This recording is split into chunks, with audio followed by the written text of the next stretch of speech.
Donc, pour information, cette session va être enregistrée de façon à ce que vous puissiez tranquillement après la réécouter si vous le souhaitez. Et permettre aussi aux collègues qui ne pourraient pas se connecter aujourd'hui de pouvoir avoir les informations.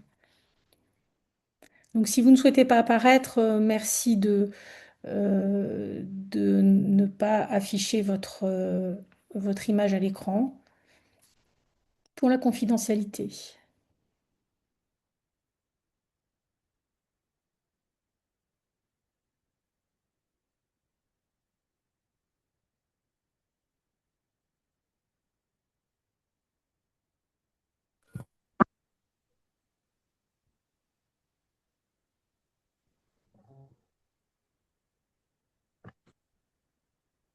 Bonjour à tous. Je vois qu'il y a des early connectors.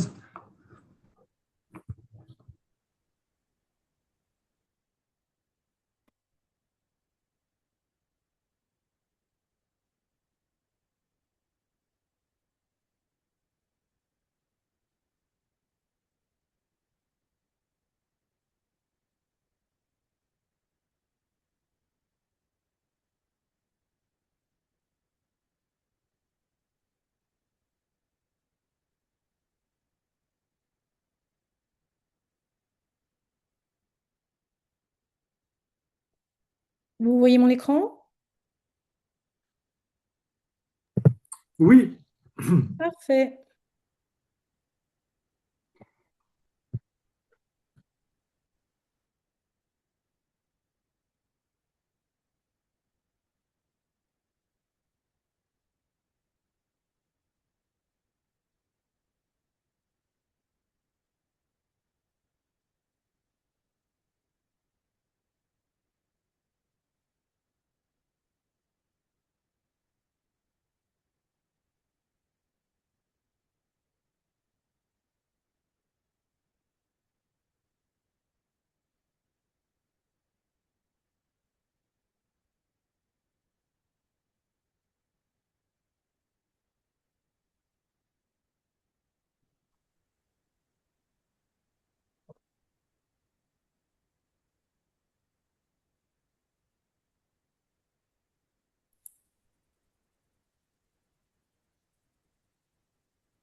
bonjour à tous. Je vois que les connexions se font. 13 heures. On attend quelques minutes avant de commencer. Je remercie ceux qui sont déjà connectés. Bonjour. Bonjour Lucie.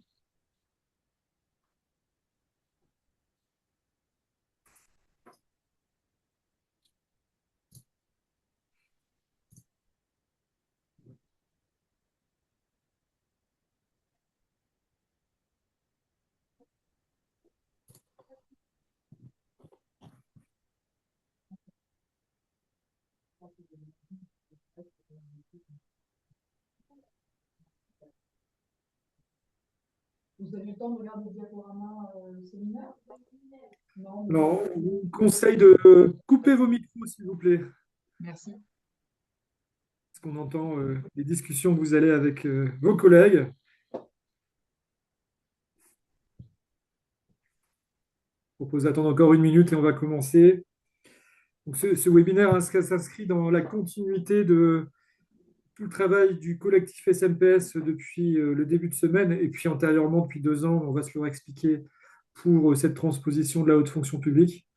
Vous étiez très, très, très, très nombreux lundi. Vous étiez très nombreux mercredi. J'imagine qu'on sera un peu moins nombreux. Oui, on est moins nombreux. On est 27 pour l'instant. À la même heure, lundi et mercredi, c'était beaucoup, beaucoup, beaucoup plus. Ce qui veut dire que la pédagogie fonctionne entre deux.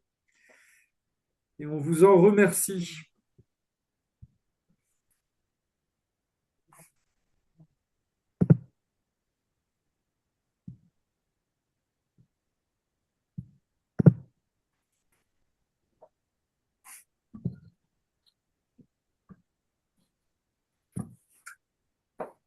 Sur l'organisation des prises de parole, il va y avoir une présentation d'un diaporama qui permet d'appréhender l'ensemble de la réforme. Il y en a pour probablement une vingtaine de minutes, c'est ce qu'on a fait lundi et mercredi. Par ailleurs, diaporama qui prend en compte aussi vos remarques de lundi et mercredi. Et on va ensuite les faire un temps d'échange. Donc, vous pouvez nous poser toutes vos questions, on y répondra. Pour l'instant, on a toujours réussi à répondre. J'imagine qu'on pourra aussi y arriver aujourd'hui, enfin, du moins, je l'espère. Voilà, c'était une question de 40 76 634.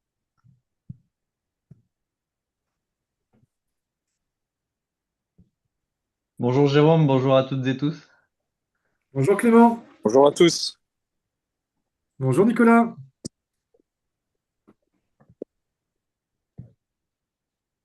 Bon, ça monte encore, même s'il y a moins de participants. Bon, je vous propose de commencer, si vous en êtes d'accord, 13h03. Je vous remercie infiniment d'être connectés. Je remercie aussi les élus directeurs d'hôpital du SNPS d'être présents. Vous avez Nicolas Salvi, Clément Tribalo, Lucie Albagnac, Catherine Ladger qui va se connecter bientôt. Et on a bien sûr notre déléguée nationale, Corinne, qui est à la manœuvre sur le PowerPoint. Il y a eu la question, donc je le redis pour ceux qui se sont connectés entre deux.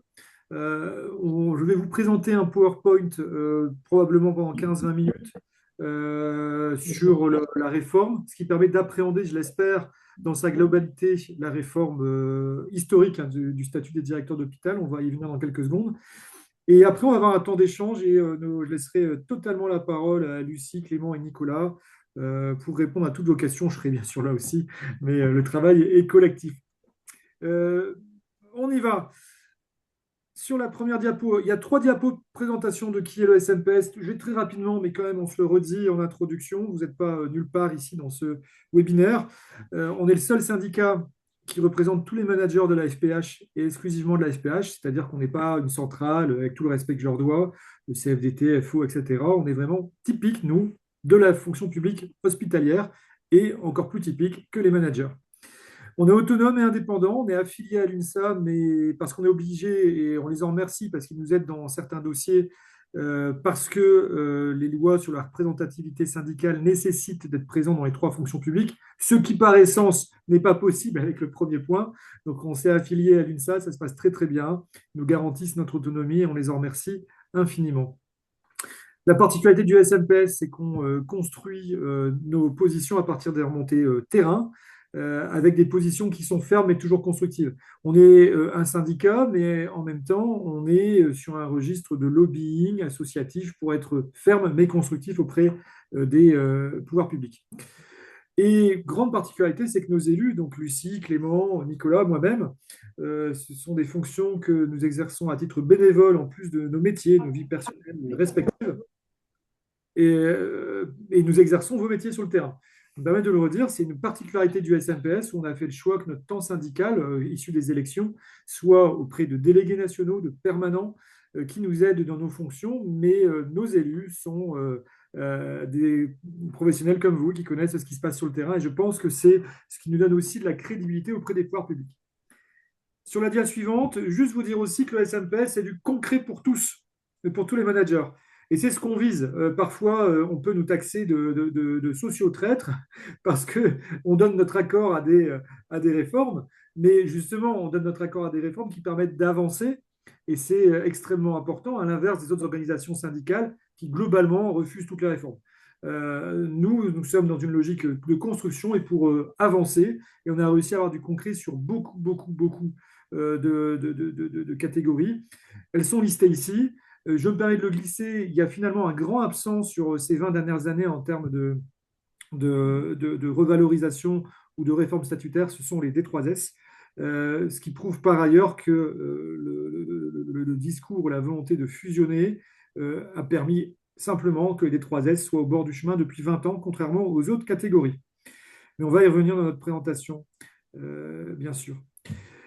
Ce qu'on vise, c'est la juste reconnaissance de chacun de nos managers et une égalité interfonction publique. Je donne l'exemple des directeurs. On demande juste qu'ils soient considérés comme faisant partie de la haute fonction publique, que ce soit des DH, des 3S ou des DS, comme les administrateurs de l'État dans la FPE. Et on souhaite que les ingénieurs, les attachés et les cadres soient reconnus comme les ingénieurs, attachés et cadres des autres fonctions publiques. Et c'est aussi la force du SNPS, c'est que dans les syndicats dits transversaux, il est très mal vu de faire des comparaisons interfonctions publiques, si vous ne le savez pas, je vous le dis, parce que ça peut être vu comme critiquant un autre versant. Alors nous, ce n'est pas le propos. On dit juste qu'en comparant les interversants, nous pouvons voir des écarts et donc essayer d'aller chercher le meilleur pour la fonction publique hospitalière. Et on peut se permettre de le faire parce que justement, on n'est que propre à la fonction publique hospitalière. C'est-à-dire qu'on peut se comparer à la FPE, la FPT, on n'a pas d'adhérents chez eux. Sur la dia suivante, on va rentrer presque dans le vif du sujet.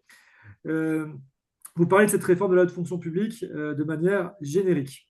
C'est une réforme qui a été appliquée pour la FPE en 2021 et immédiatement le SNPS a agi pour demander sa transposition dans la FPH.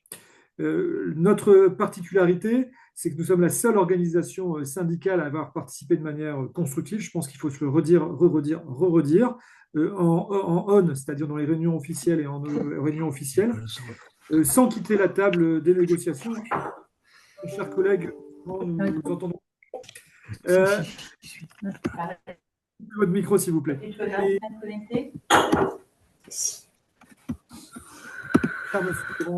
Je compte sur vous. Alors, et donc, on est une particularité dans cette séquence de 2 ans, c'est que les autres organisations syndicales demandaient unanimement la fusion des 3 corps de direction D3S, DS, DH, et non pas la transposition comme vous allez la voir dans quelques secondes, et qui est très favorable. Pour autant, notre position est claire, c'est que là, c'est qu'une première étape pour les directeurs d'hôpitaux, et vous allez voir, et je vais être vigilant à bien l'expliquer à chaque fois, ça permet demain de cranter des éléments de transposition pour les D3S et les DS. Notre position est claire. Au SNPS, nous travaillons, nous, pour les collègues et pour le service public. Nous pensons que pour le service public, il faille des compétences particulières pour le secteur social et médico-social, donc des éducateurs dans l'encadrement et des directeurs.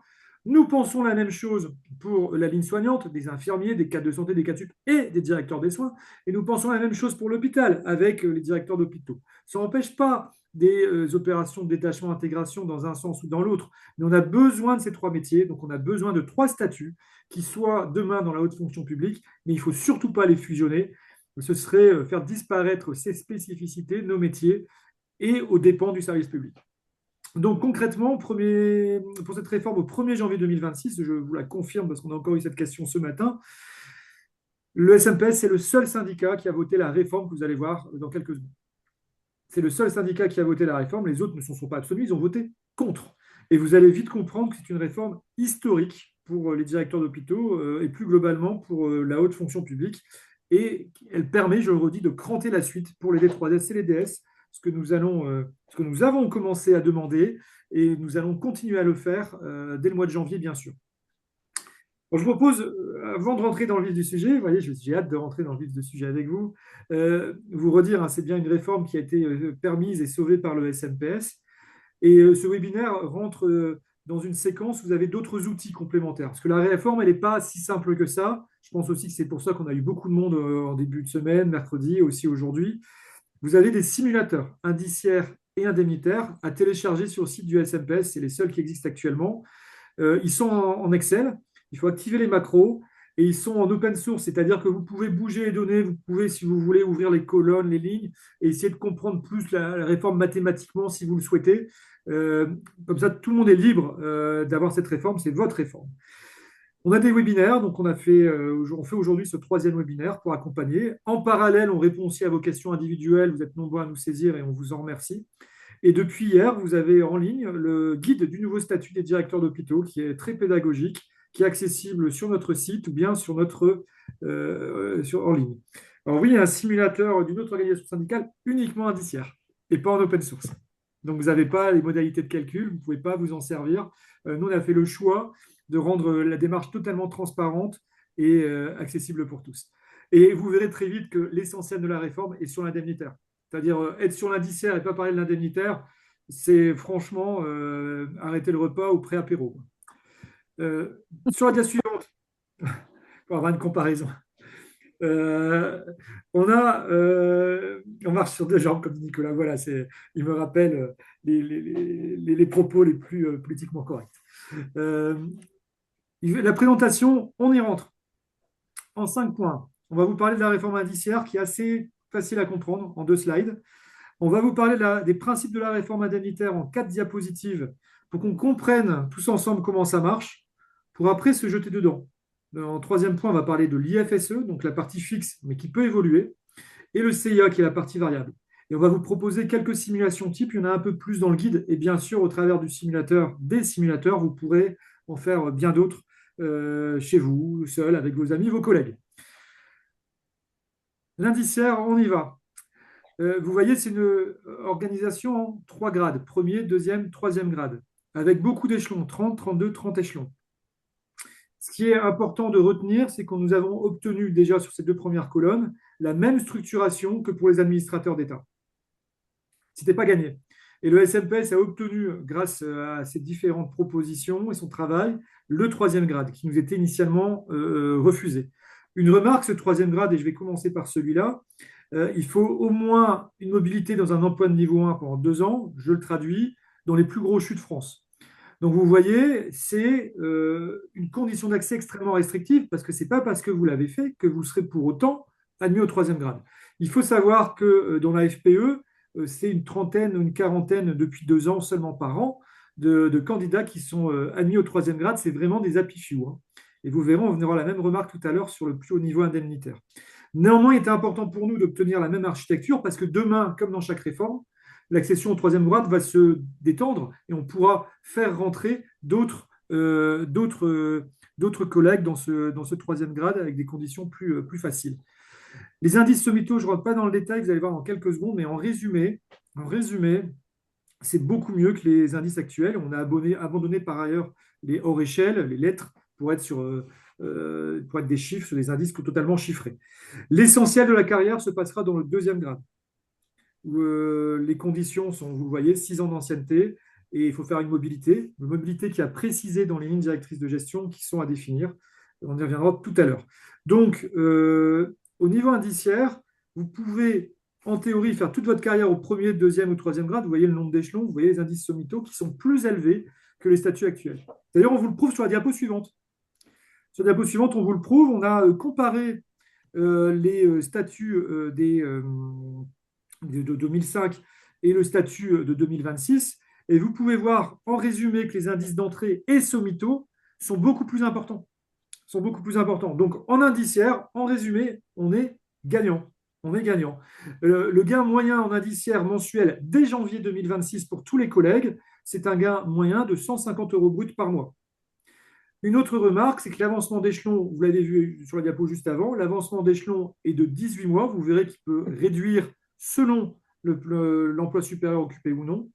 Et donc, c'est entre 12 et 18 mois. Entre 12 et 18 mois, 12, 14 ou 16 pour les emplois supérieurs, 18 mois pour les emplois du corps non supérieur. On prend un échelon, et un échelon, vous le savez, c'est en tout cas sur ce nouveau statut, c'est pareil, c'est 150, 200 euros brut par mois. Donc, on a un avancement beaucoup plus lisse dans le temps et très profitable, et ceci dès le 1er janvier 2026. On a un effet indiciaire qui est utile. Une remarque, j'en profite, je m'y suis engagé. Vous voyez que là, on pourra demander la même réforme pour les D3S et les DS, mais sans le troisième grade. Pourquoi? Parce que le troisième grade, vous avez compris que c'est pour les plus gros CHU. Ce n'est même pas pour tous les CHU, hein, c'est pour les plus gros directeurs généraux de CHU. Donc, il y aura une adaptation de la réforme à faire, c'est que ce troisième grade pour des DS, des 3S est certainement à supprimer. Par contre, il n'y a aucune raison qu'on n'ait pas le premier et le deuxième grade à l'identique. Une dernière remarque, vous voyez apparaître la classe exceptionnelle, le grade transitoire, qui est le grade dans lequel va être transvasée la classe exceptionnelle.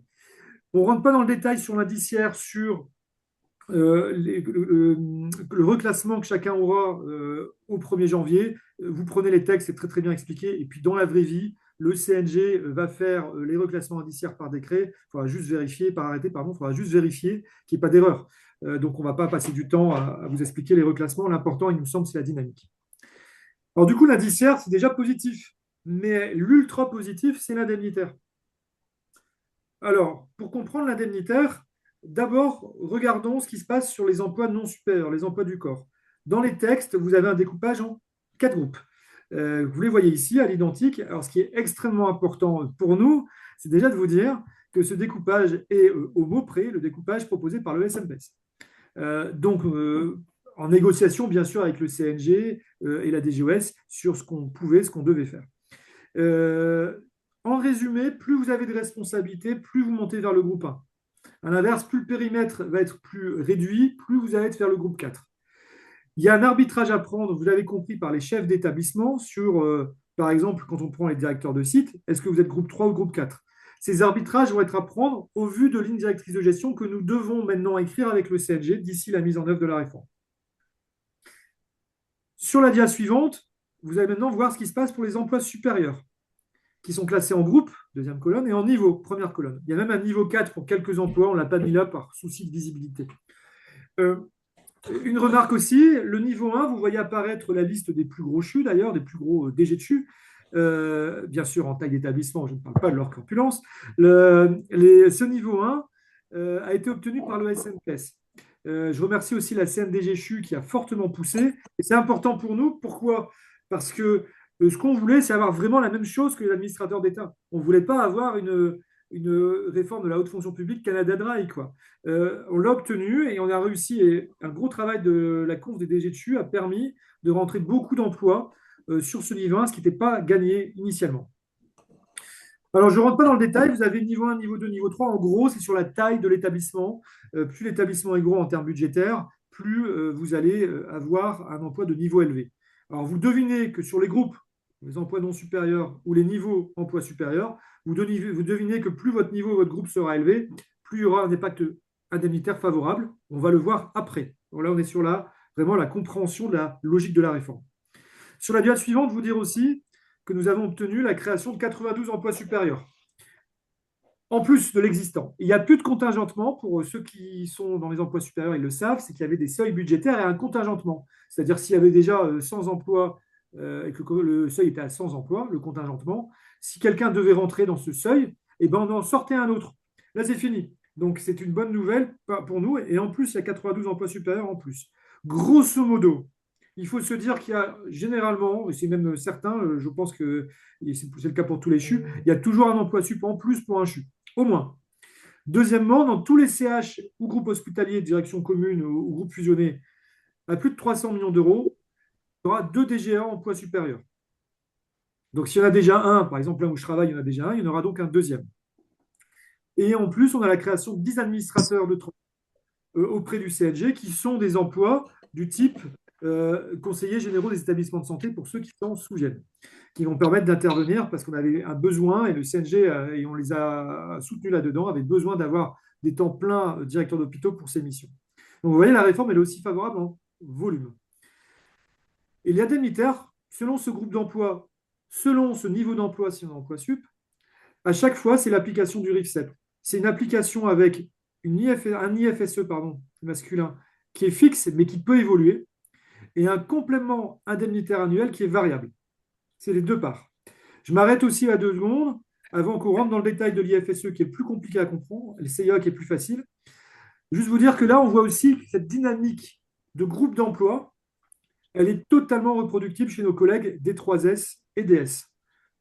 Elle est totalement reproductible. C'est pour ça que c'est très bien d'avoir pu avancer. Par contre, sur le niveau d'emploi, les emplois sup, elle n'est pas reproductible à l'identique. On sait bien que chez les DS et les D3S, sans rentrer dans le détail, on a des dynamiques de cotation d'emploi qui ne sont pas les mêmes, on ne peut pas aller sur le budget et qu'il va falloir se mettre d'accord sur le niveau d'emploi. Par ailleurs, et vous le verrez tout à l'heure dans l'IFSE, il y a aussi, excusez-moi, est-ce que je vois le message, il y a aussi des suppléments indemnitaires et on sait que c'est chez les D3S qu'il y a beaucoup de chefferies d'établissement qu'il faudra valoriser. Alors, des collègues nous ont rejoints, 35 collègues d'un coup. Vous arrivez au moment où on rentre dans l'IFSE. Donc, là, c'est arrivé sur. Alors, désolé, toute la réflexion préalable qui est l'explication de dynamique. Alors, juste avant de rentrer dedans, je le redis pour les collègues qui viennent de se connecter, et d'abord, je les remercie pour leur confiance. Euh, la dynamique, c'est un classement de 4 groupes d'emplois sur l'indemnitaire pour les emplois non supérieurs. Il y a des grandes lignes qui ont été décidées dans les arrêtés. Il faut maintenant les préciser parce que parfois, je donne l'exemple du directeur de site, il peut être groupe 3 ou groupe 4. Ces règles vont être précisées avec la DGOS et le CNG dans les semaines qui arrivent. Et il y a 4 niveaux d'emploi pour les emplois supérieurs. La logique étant que plus vous avez un groupe d'emploi ou un niveau d'emploi élevé, plus votre indemnitaire en plafond, en plancher plafond et donc touché sera élevé. Euh, tout simplement. Donc, du coup, dans cet indemnitaire, il y a 2 blocs, IFSE, CIA. On rentre sur l'IFSE, vous voyez, 8 diapos, c'est le plus compliqué à comprendre.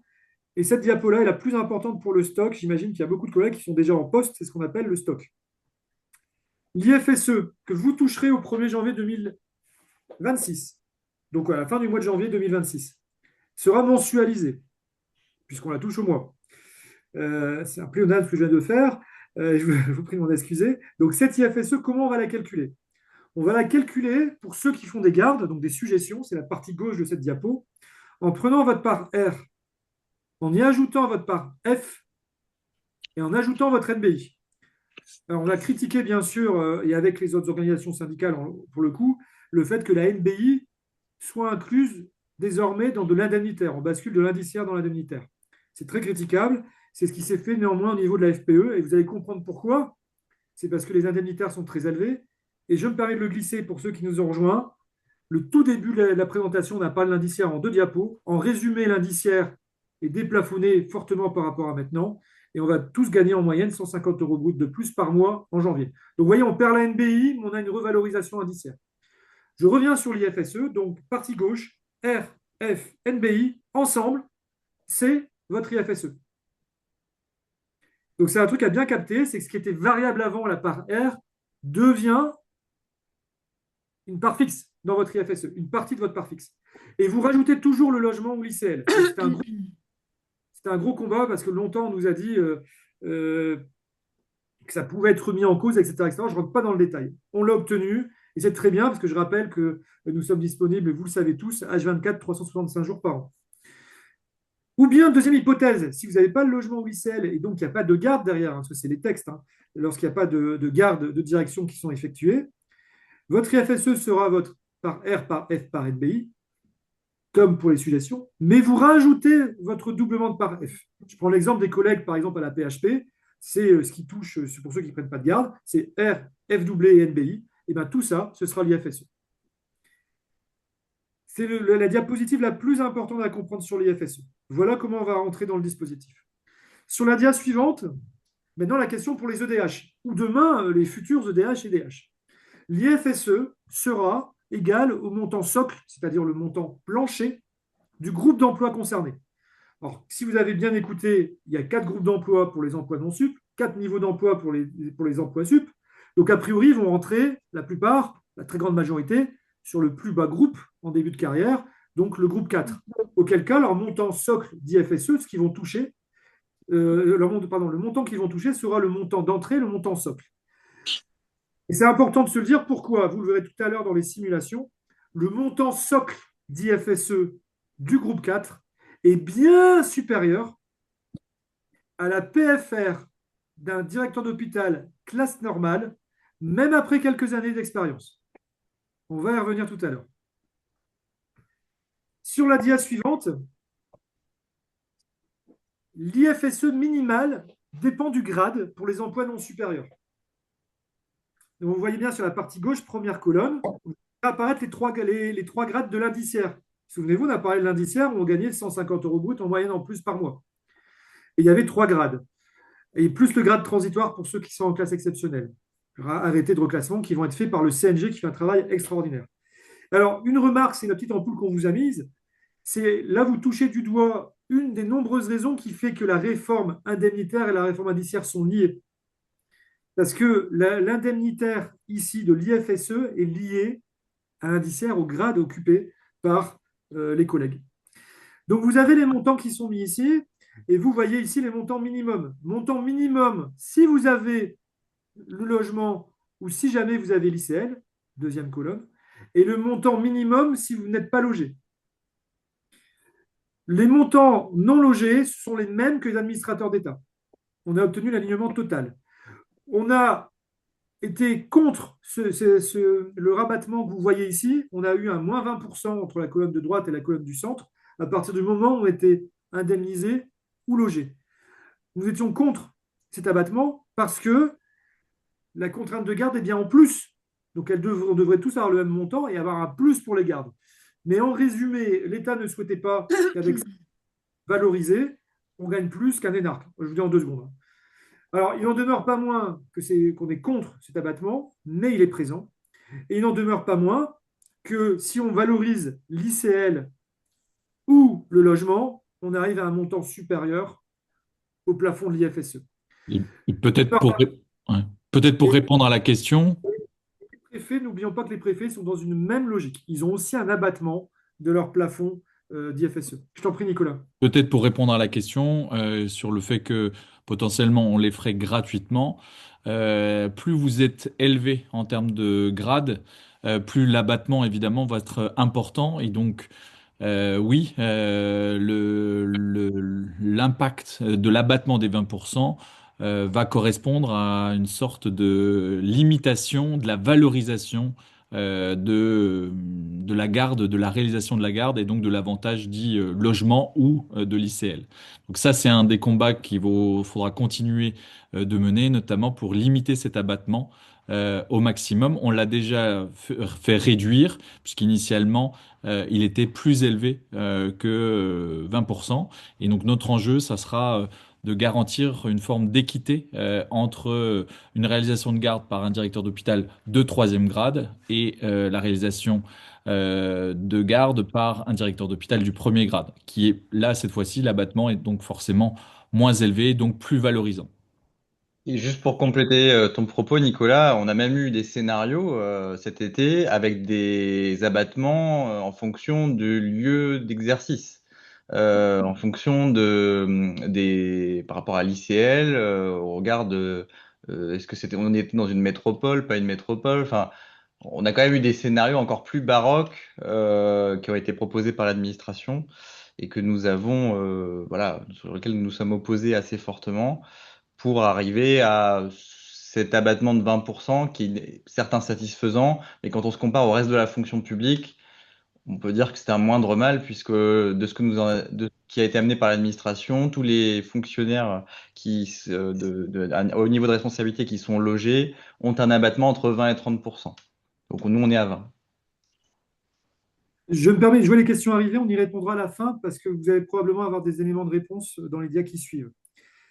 Sur la slide suivante, en résumé, je ne vais pas y passer beaucoup de temps, même logique, vous avez les socles annuels, donc le montant minimum pour les emplois supérieurs, en niveau groupe, hein, comme je vous l'ai dit tout à l'heure. Tout ça est très bien repris dans un tableau de synthèse que vous allez voir dans quelques secondes, qui est dans notre guide qui est en ligne. Et je le redis, tout ce que vous voyez là, seul le SNPS a voté pour la réforme. Vous allez voir pourquoi dans quelques secondes. C'est extrêmement important et historique cette réforme. Sur la dia suivante, cette IFSE, elle augmente. Donc elle est fixe, mais elle peut augmenter. Et elle peut, attention, diminuer. Je vais y venir sur le cas de la diminution. L'augmentation de l'IFSE, c'est au max tous les 4 ans. Ce qui est marqué dans les textes et c'est ce qui s'est expliqué par ailleurs dans la FPE, c'est 10% en cas de changement de fonction et 5% en l'absence de changement de fonction. Donc à nous, dans la LDG, dans l'application, de faire attention qu'on ne nous mette pas à 7,6 ou à 3,1. Au moment où on parle, dans la FPE, ils ont vraiment appliqué 10 et 5. Et c'est plus 20% maximum sur une période de 9 ans. Alors attention, 2 trucs qu'on n'a pas mis dans la diapo pour ne pas alourdir, hein, mais vous l'avez dans le guide et je parlais de le glisser oralement. C'est pour les emplois sup. Pour les emplois sup, il y a une individualisation aussi de l'IFSE lorsque vous rentrez dans un poste. C'est-à-dire qu'on peut avoir, au moment de l'entrée dans une IFSE, donc cas de changement de fonction, plus 10%, ça peut aller jusque x3. Vous pouvez avoir un plus 30% lors de l'entrée sur un poste d'emploi supérieur. Donc il y a une forme d'individualisation entre le montant socle et le montant plafond. Il y a une individualisation sur les emplois supérieurs qui est possible. Et deuxième remarque, qui a fait l'objet de questions, remarques, demandes de modification de la part du SNPS, c'est que si jamais vous avez un IFSE d'un montant X dans un emploi supérieur et que, par exemple, vous basculez dans des emplois supérieurs inférieurs ou un emploi non supérieur, vous ne gardez pas votre IFSE si celui-ci est supérieur au plafond. Vous ne pouvez jamais dépasser le plafond de l'IFSE de votre groupe ou de votre niveau d'emploi. Et donc là, on propose que, comme ça a pu exister dans le statut actuellement ou par le passé, qu'il y ait un dispositif de coussinet, d'accompagnement. Parce qu'on comprend cette logique et pour autant, il y a des situations personnelles et budgétaires qui peuvent être rendues difficiles avec cette période de transition. Sur la date suivante, donc là, on a repris juste les lisibles, mais ce qui est important, c'est ce qui est en vert. Le message qu'on veut vous passer, c'est que sur le premier et le deuxième grade, donc ce qui est tout en bas à droite et en vert, c'est que les montants plafonds, parce qu'on est sur les plafonds ici, les plafonds de l'IFSE, pour les emplois sup et non sup d'ailleurs, pour les plafonds de l'IFSE, vous avez pour le premier et le deuxième grade des montants équivalents au plafond des emplois supérieurs actuellement en PFR. Je reformule, vous allez avoir des montants indemnitaires rien que sur l'IFSE qui sont comparables tous à ce que touchent actuellement les emplois sup en PF plus R.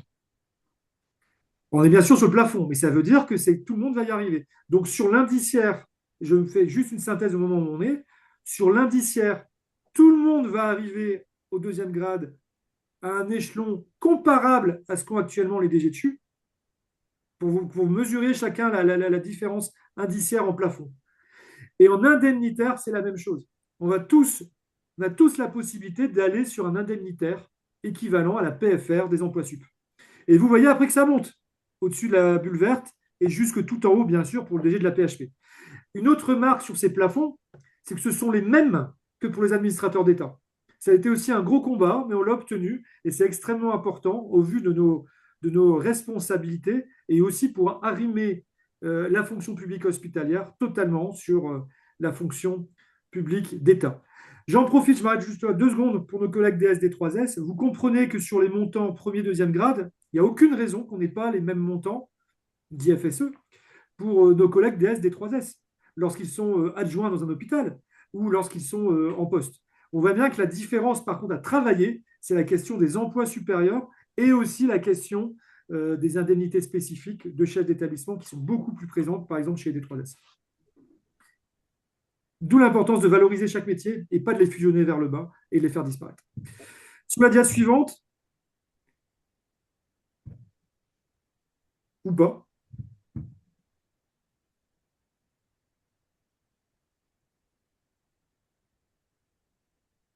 De présentation.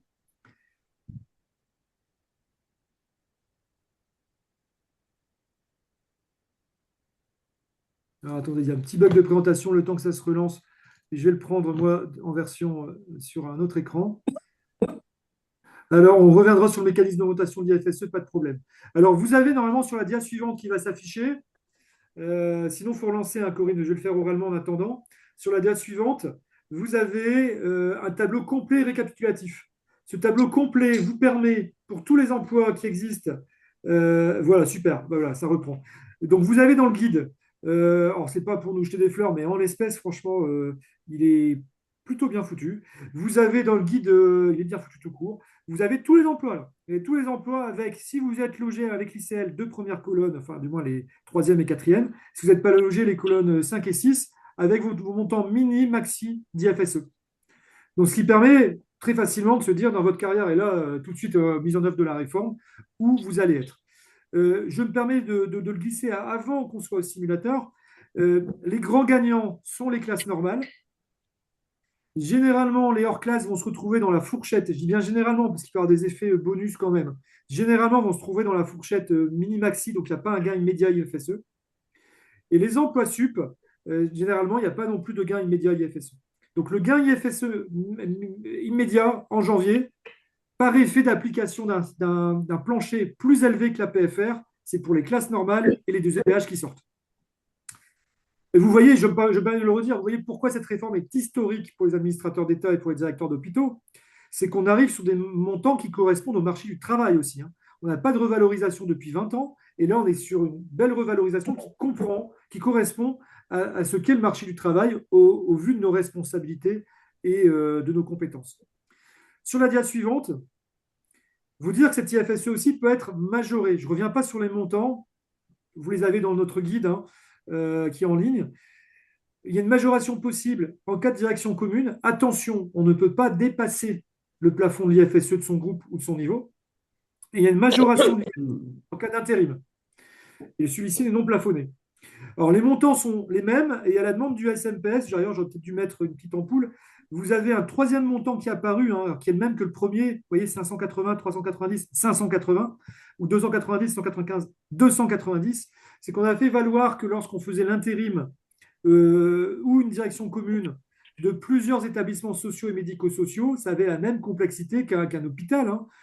Donc, il fallait réussir à compter. On avait même demandé à ce qu'il y ait aussi un quatrième niveau qui soit l'intérim de gros hôpitaux. Je pense qu'on peut tous comprendre que faire l'intérim d'un établissement de 100 millions d'euros ou un 500 millions en plus de son job, ce n'est pas la même.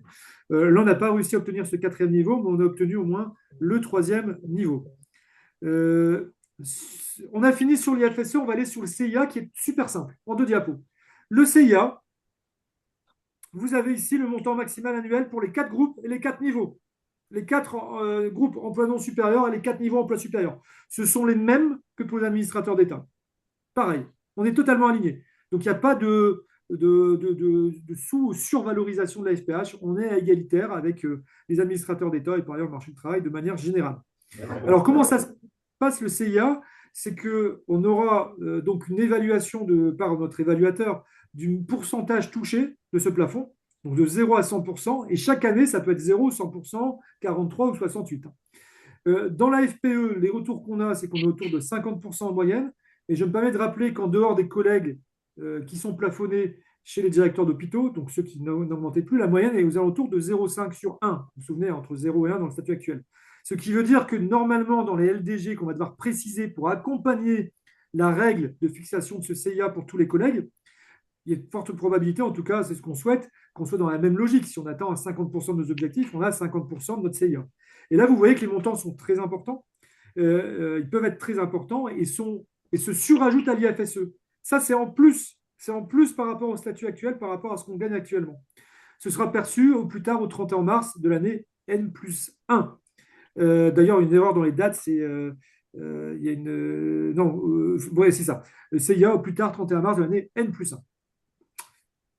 Alors, du coup, on va très vite sur quelques simulations pour essayer de comprendre tous ensemble ce qu'on vient de se dire. Alors, ces simulations sont mises en forme et sont accessibles via nos 2 simulateurs.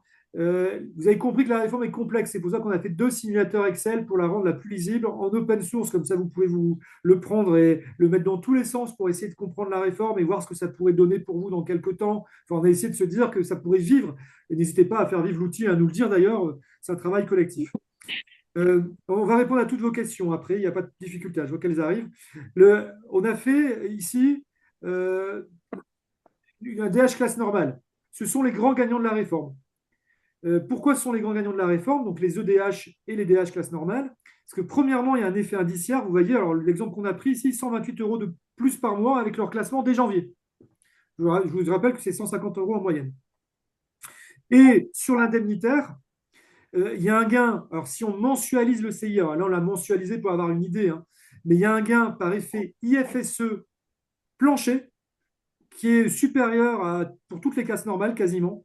Donc, vous avez un effet rattrapage. Les classes normales vont s'upgrader tout de suite en janvier sur le plancher de leur groupe d'emploi.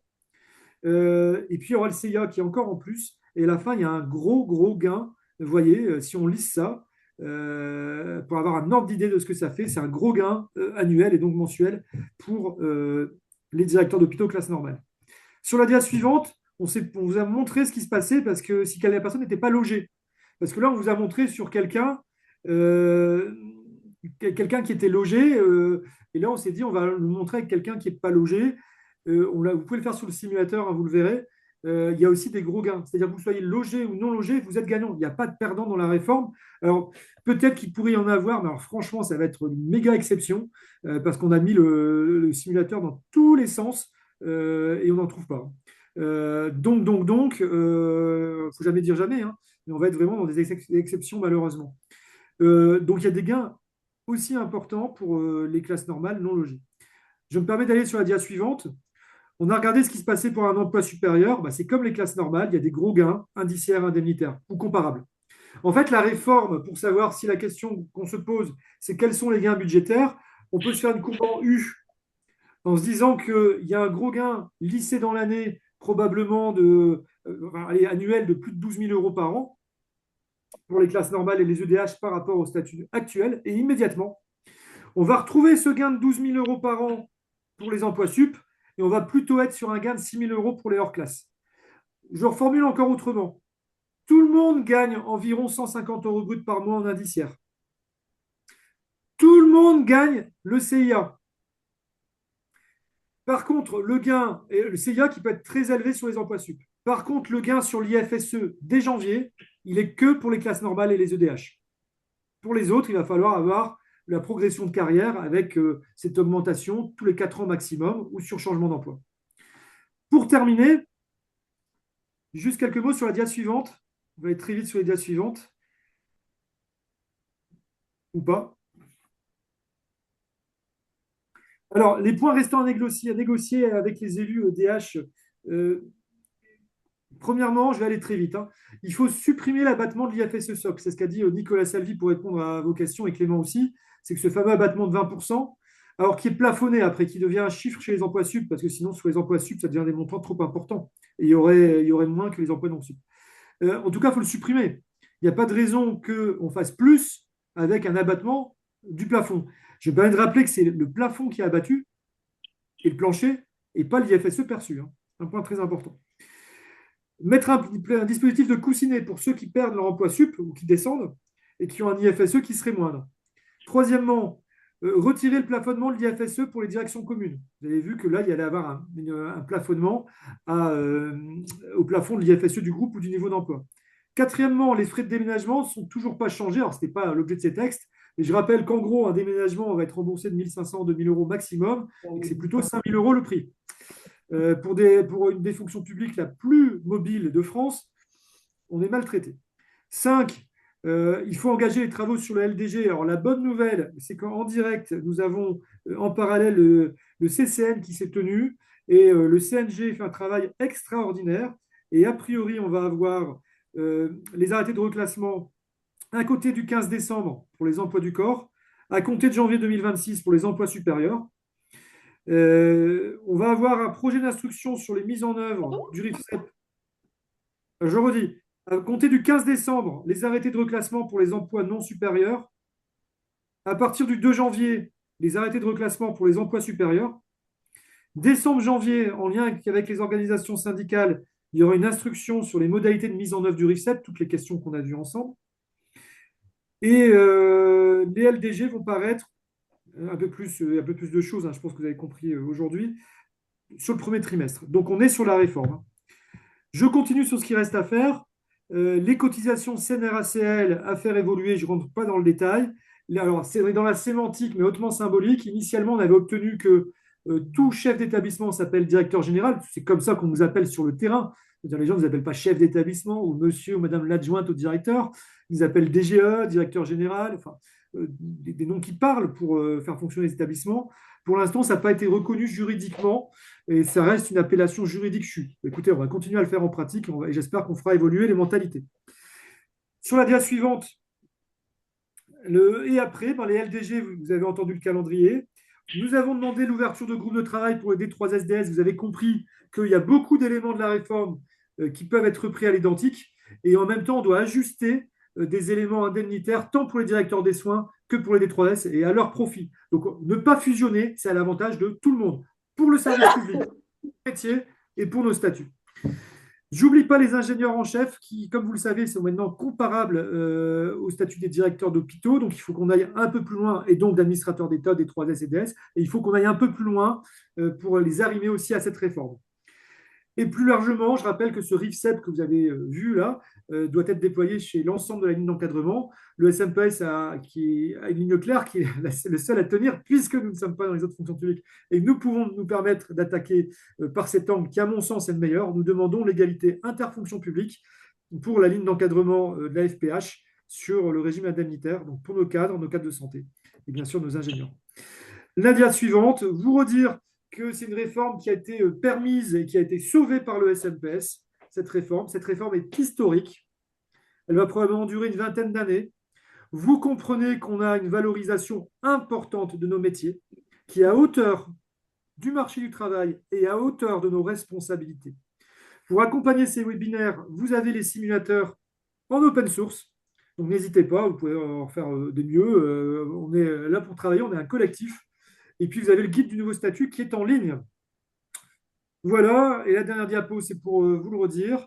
Le SMPS, c'est un collectif. Alors, j'ai fait la présentation quasi à une voix pour être efficace en timing, mais je vais laisser les collègues ensuite échanger avec vous tout en étant bien sûr présents. C'est un collectif. Il y a eu un travail extraordinaire de toute l'équipe SMPS, Nicolas Salvi, Clément Tribalo, Catherine Lager, Lucie Albagnac.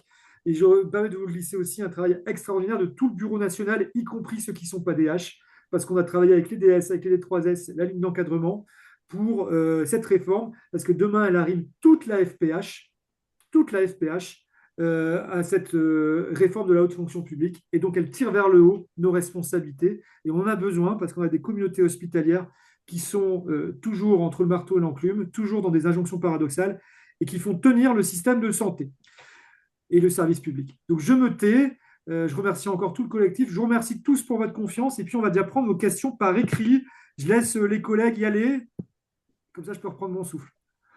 Peut-être juste un complément, Jérôme, sur l'histoire et ce qui s'est passé dans les coulisses, parce qu'on peut vous le dire là maintenant qu'on se voit ensemble. Il y a eu ce fameux Conseil supérieur de la fonction publique le 13 juillet, conseil auquel j'ai pu siéger en tant qu'expert, et j'étais avec Gilles Dufour, notre collègue élu, qui lui était là au titre du SMPS et qui est chargé au titre du SMPS de tous les liens avec l'UNSA. Et donc, il était présent à ce titre au sein de ce CSFPH. Et moi, la veille du Conseil supérieur de la fonction publique, j'ai été appelé par la DGOS qui m'a dit Clément, là aussi, enfin, ils n'étaient pas très sereins. Ils m'ont dit si, tous les syndicats votent contre, Bercy écrase la réforme. Enfin, et eux, au niveau de l'administration de la DGOS, du ministère de la Santé, ils étaient inquiets parce qu'ils avaient beaucoup bossé sur ce dossier et forcément, ils voulaient pas se voir faire écraser ce dossier par Bercy qui cherche, comme vous le savez, un certain nombre de pistes d'économie. Et dans le contexte actuel, cette réforme, tant qu'elle n'était pas faite, tant qu'elle n'était pas sortie, on pouvait encore tout écraser.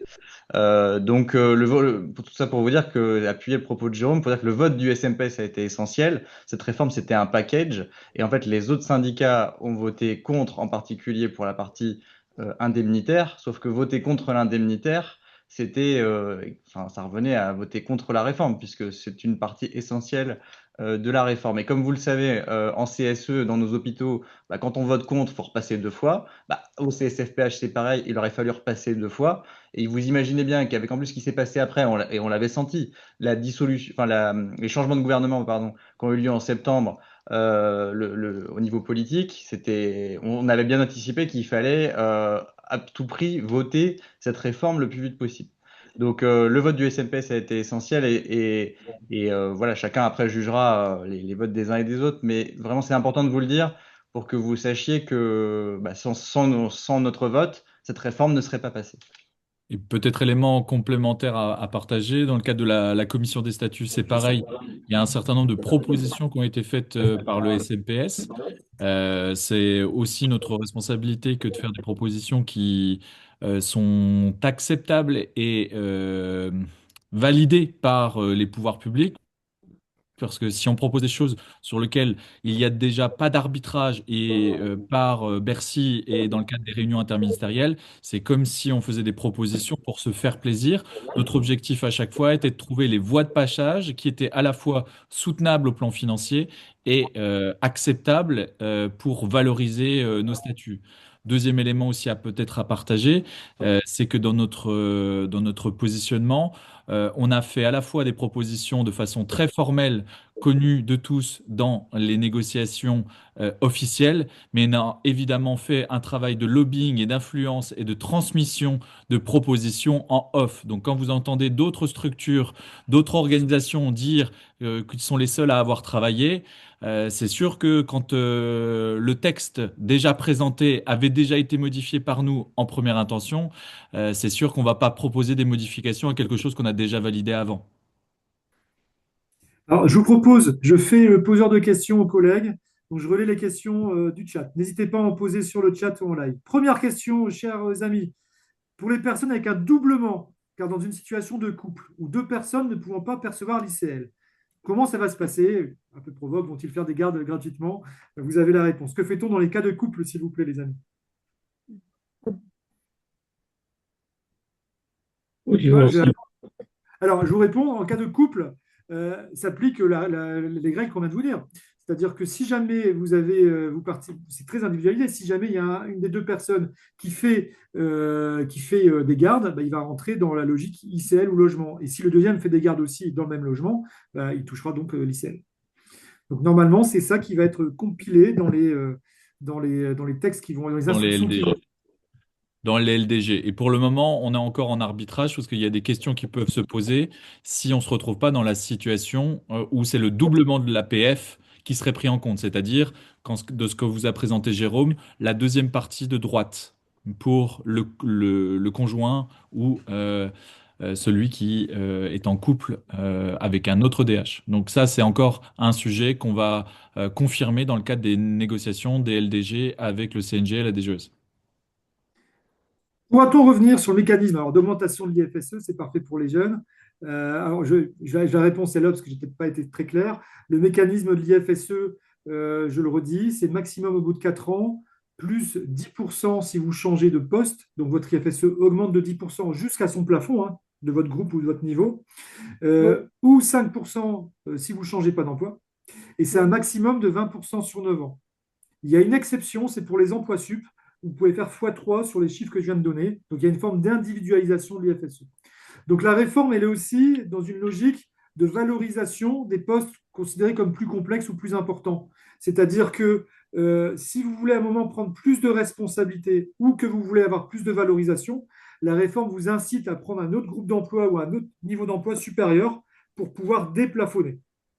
Alors, on a pris nos simulateurs indemnitaires dans tous les sens. Il y a de la marge normalement de quelques années, même pour le stock, avant de toucher les plafonds de nos groupes ou niveaux.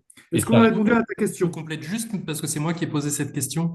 En fait, mon sujet, j'ai compris les 10%, les 5%, les 20%. Simplement, c'est quoi? C'est chaque année, il y a possibilité d'avoir un échange avec son non. évaluateur. Enfin, c'est quoi? C'était ça, parce Alors, que ma question, c'est comment ça marche concrètement? tu peux avoir la discussion chaque année si tu le souhaites. Dans tous les cas, tu ne pourras pas évoluer. Tu peux avoir une discussion, mais c'est une augmentation tous les 4 ans maximum et dans un volume qui ne doit pas dépasser 10% si tu changes de fonction, 5% si tu ne changes pas de fonction, et c'est 20% sur une période de 9 ans sur cette période. Donc c'est qu'en gros, c'est comme si on lissait l'évolution pour éviter des accélérations qui seraient inopportunes ou qui seraient uniquement négociées. Donc, en résumé, ce que vous avez dit tout à l'heure, c'est que les hors-classes sur la partie IFSE, c'était, Deuxième grade, donc. ouais, voilà, la deuxième grade, c'est globalement, c'est flat. Enfin, on perd pas, mais on gagne pas si ce n'est sur le CIA. Et donc, si Vous on gagnez pas tout veut, de suite. Vous ne oui, gagnez pas tout de suite, Ouais, mais vous allez ça, gagner ça forcément dépend. Mm. postérieurement.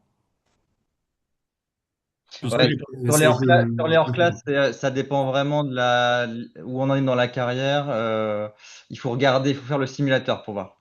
Mais le Ouais. gain sur le Mais CIA, c'est peut-être oui, le gain pour les donc, hors-classes. Alors, on est bien d'accord sur le gain immédiat 2026. J'en insiste, hein, le gain immédiat 2026, tout le monde gagne en indiciaire 150 euros brut en moyenne. Et franchement, rien que ça, je pense que tout le monde peut être content.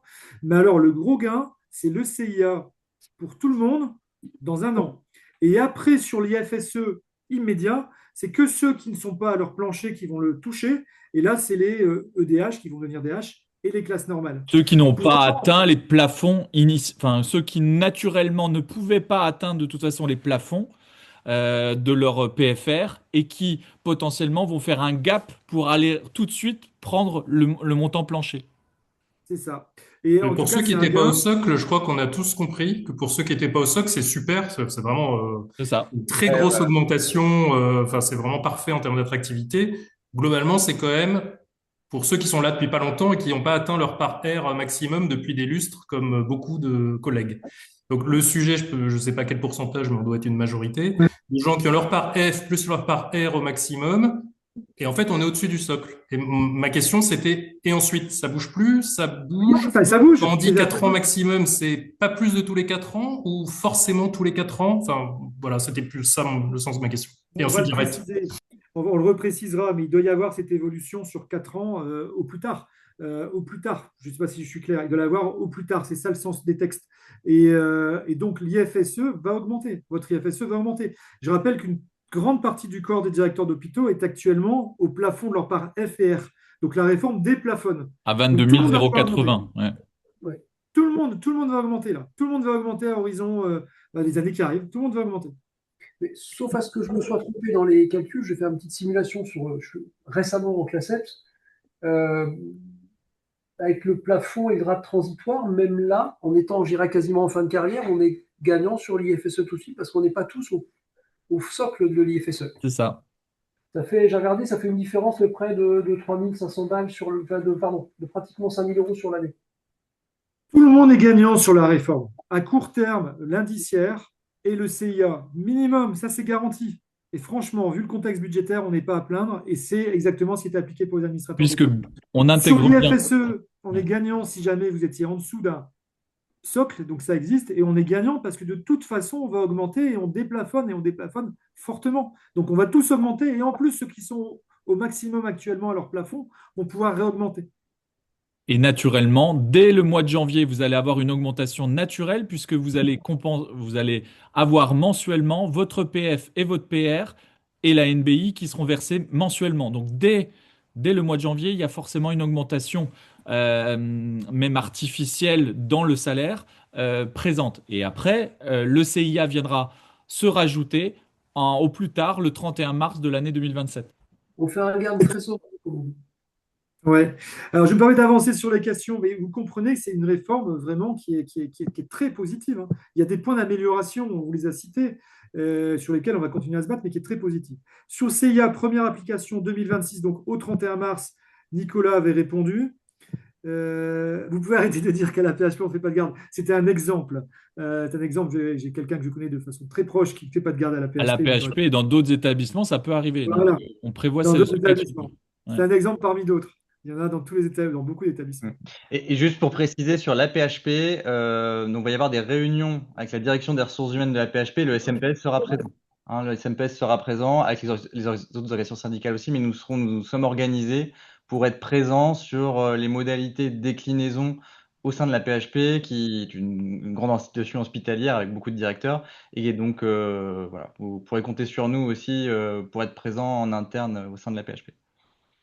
Alors, il y a une question sur le montant minimum de l'IFSE. C'est une question j'arrive plus à lire, de Lucie Lefebvre. Alors, si je comprends bien, le point d'entrée est automatique ou est-ce qu'il y a une évolution, une marge de manœuvre de la part du chef? Le point d'entrée est automatique.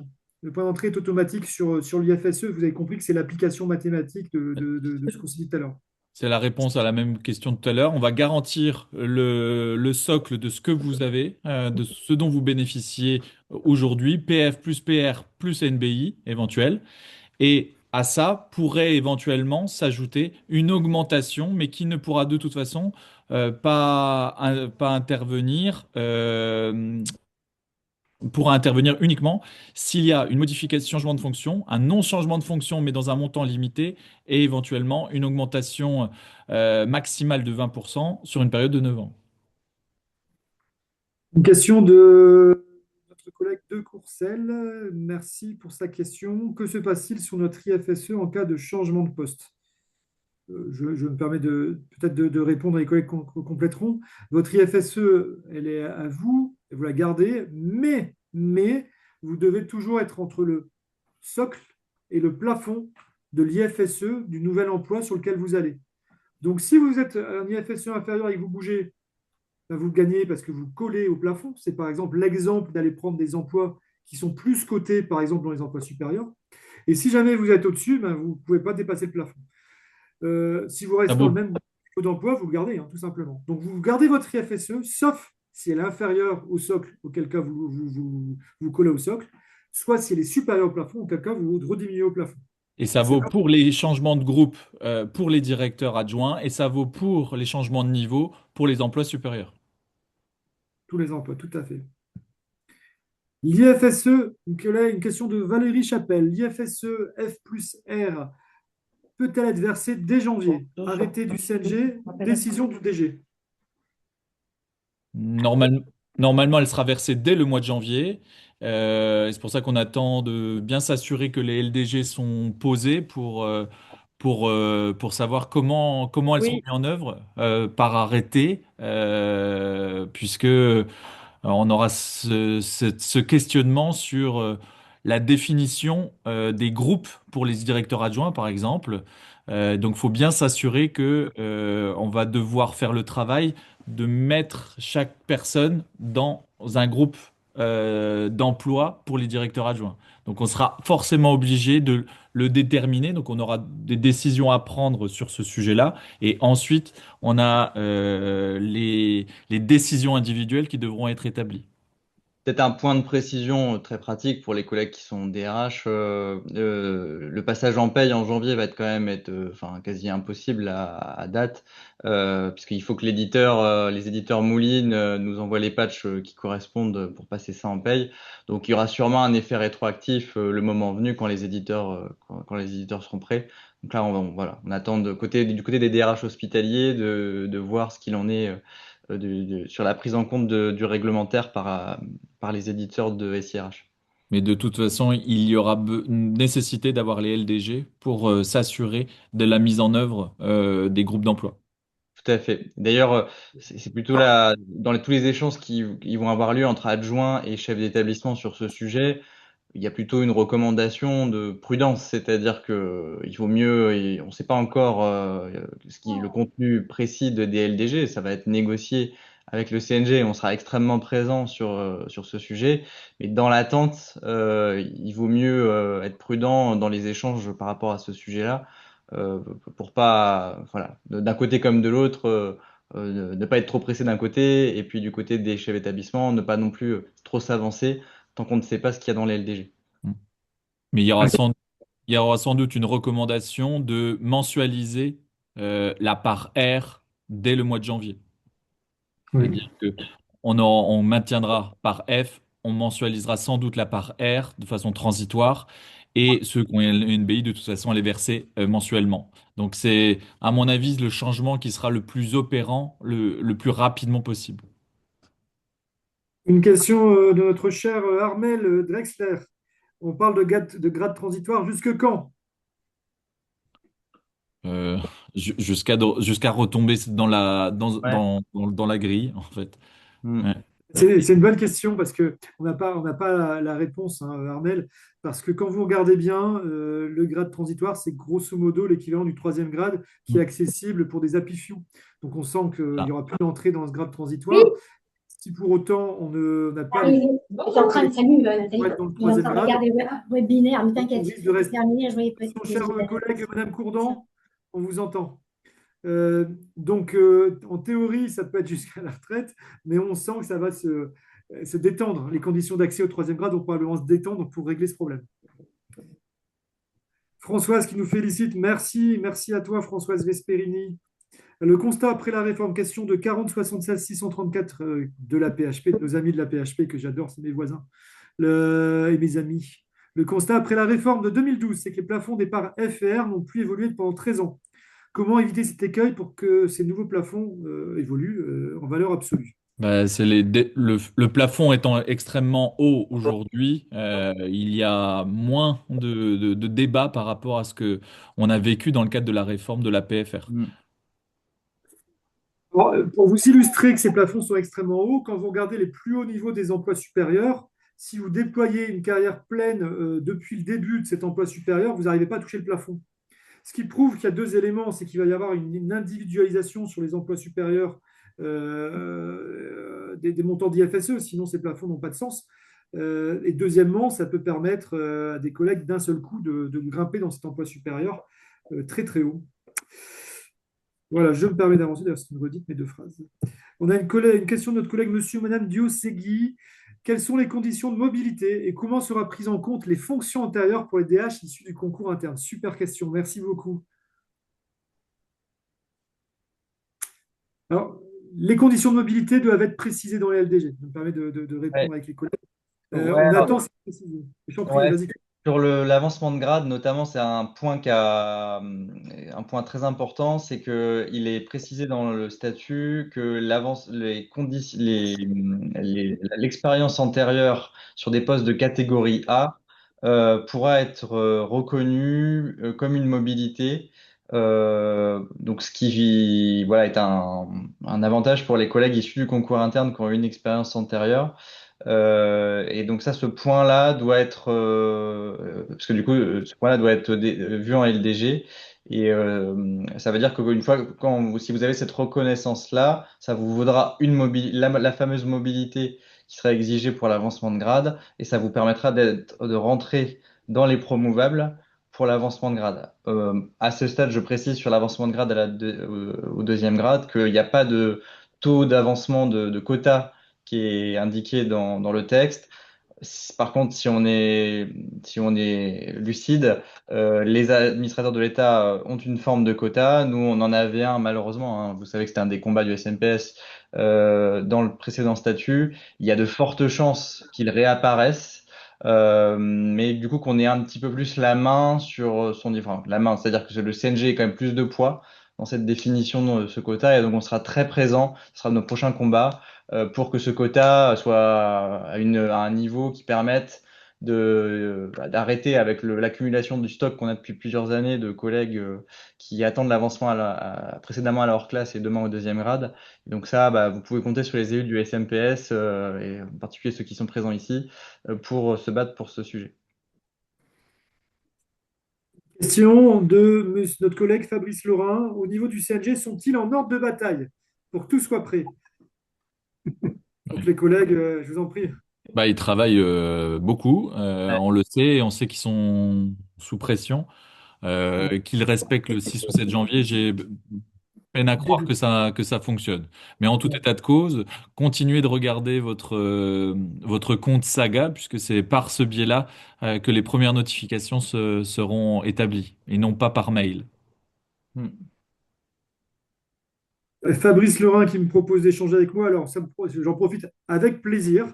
Donc, tu peux m'appeler à l'issue, hein, cher Fabrice. Et de manière générale, ces webinaires, ces simulateurs et notre guide accompagnent aussi des conseils et des simulations individuelles. Donc, n'hésitez pas à joindre le SMPS au niveau national. Tous les collègues, on est là pour vous aider, comme toujours.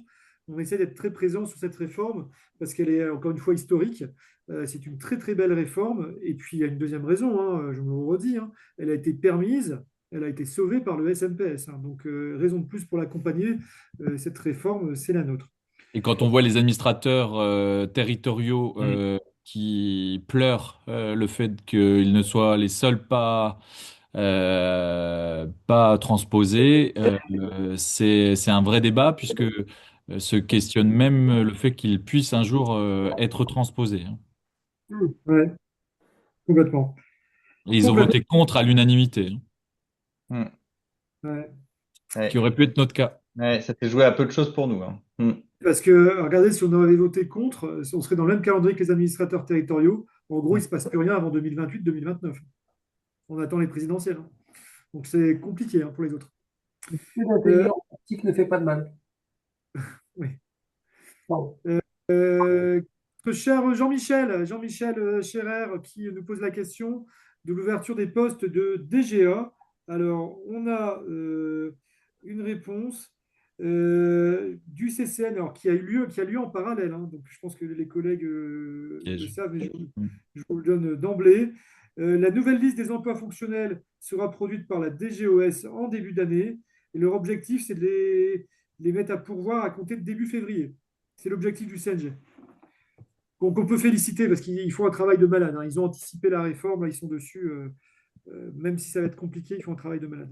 Donc j'espère avoir répondu à ta question, Jean-Michel, avant début février. Des remerciements. On vous remercie aussi, hein, parce qu'on fait ça, parce qu'on voit qu'en région, quand on vous voit dans nos événements nationaux, vous êtes là. C'est ce qui nous porte, hein, parce qu'on fait ça bénévolement pour le collectif. Et on sait que demain, vous allez le faire aussi pour nous, hein. Tout ça, c'est une grande équipe, hein, le SMPS. Ce sont des directeurs et des cadres qui travaillent les uns pour les autres. Et vous nous portez, et on sait que demain, vous ferez la même chose pour nous. Elisabeth, coucou Elisabeth Calmon qui nous pose la question de la reprise d'ancienneté. Ah, super. Alors, la reprise d'ancienneté, on ne l'a pas mis dans le diaporama. On ne l'a pas mis non plus dans le guide parce que ça va être un one-shot, hein, c'est pour janvier, hein, la reprise d'ancienneté. Elle est très bien expliquée dans l'arrêté. Donc, on vous conseille, vous cliquez sur le site du SMPS. En plus du guide, vous avez les textes et vous avez l'arrêté. Et il y a marqué un tableau de 8 pages. On ne l'a pas repris parce qu'on s'est dit que ça servait pas forcément utilement dans une présentation.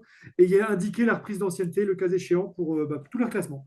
Si on a, Et en gros, il y a une reprise d'ancienneté, mais qui varie en fonction de l'échelon sur lequel on est repositionné, qui peut varier de mémoire d'entre 50% de la reprise jusqu'à 3/4 de reprise d'ancienneté dans l'échelon précédent. On a des remerciements. On vous remercie aussi, hein, chers collègues, monsieur et madame de Courcelles, Monette Jeu aussi, chère Françoise. Ah, Françoise, une question. Le classement dans les groupes d'emploi doit remonter au CNG. Ah, très bonne question. Moi, je ne sais pas répondre. Je ne sais pas si les collègues savent répondre. C'est une question de Françoise, 14h04. Le classement dans les groupes d'emploi doit-il remonter au CNG? Ben, de fait, il remontera au CNG comme les cotations des postes Ah bah oui, l'étaient auparavant. Ouais. Ouais. c'est vrai, tu as raison. Ça se verra au moins On dans les verra dates. s'il y a des modalités particulières, mais bon, c'est pas, Et ça, y a dans pas de toutes les publications d'emploi qui seront Ah oui. faites. Alors, notre ami de la PHP, 40 76 634, c'est Younes Idrissi. Merci Younes, merci d'être avec nous. Et j'espère qu'on se voit bientôt dans les réunions SMPS Île-de-France. D'ailleurs, qui nous remercie dans la foulée. Et il n'a pas totalement compris l'évolution de l'IFSE après 2026. Oui, Donc, faut qu'il regarde le guide. Faut qu'il regarde le guide. voilà, allons voir le guide et il peut nous contacter. Et il peut venir à l'Afterwork SMPS Île-de-France. Je rappelle que nous sommes la seule organisation syndicale de la ligne managériale à faire des réunions dans toutes les régions pour se voir, échanger sur nos problématiques professionnelles et être représentatif auprès des ARS. Ça nous permet aussi de remonter la voie du terrain au niveau national. Ce qu'on fait, nous, au niveau national, n'est ni plus ni moins que ce que vous nous dites de faire, hein. Que ce que vous nous dites de faire. Alors, le coût de cette réforme, excusez-moi, le coût de cette réforme, je ne la connais pas. En tout cas, ce que je peux vous dire, c'est que ce n'est pas des montants faramineux pour chacun de nos établissements. En masse, c'est vrai que si on prend au niveau national, ce ne sera pas rien. Enfin, quand on regarde ce qui se passe, par exemple, sur la forfaitisation des astreintes, où ça coûte centaines de milliers d'euros ou millions d'euros par établissement, je passe les mesures du Ségur sur toutes les catégories professionnelles. Là, c'est rien du tout, hein. C'est rien du tout en termes de coût pour nos établissements. Le coût, c'est 0,05, hein, c'est ça qui a été noté sur l'estimation FHF titre 1. Il y en a plein de remerciements. Et merci à vous, Jessica Dolé, Mathilde Rouze, Françoise, Elisabeth Calmon, Lucie Lefebvre, Céline Vieux, Fabrice qui me laisse son numéro. Juste pour illustrer ce que disait Nicolas, on l'a estimé à Vierzon, c'est le coût de la réforme des astreintes, c'est 1% du budget total de l'établissement. Voilà. Juste un ordre de grandeur. Ouais.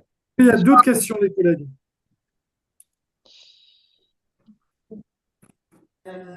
Non, c'est. Oui, c'est ça. C'est ça, ouais, C'est juste même enterrer les deux pieds en même temps pour réduire, je sais pas quoi.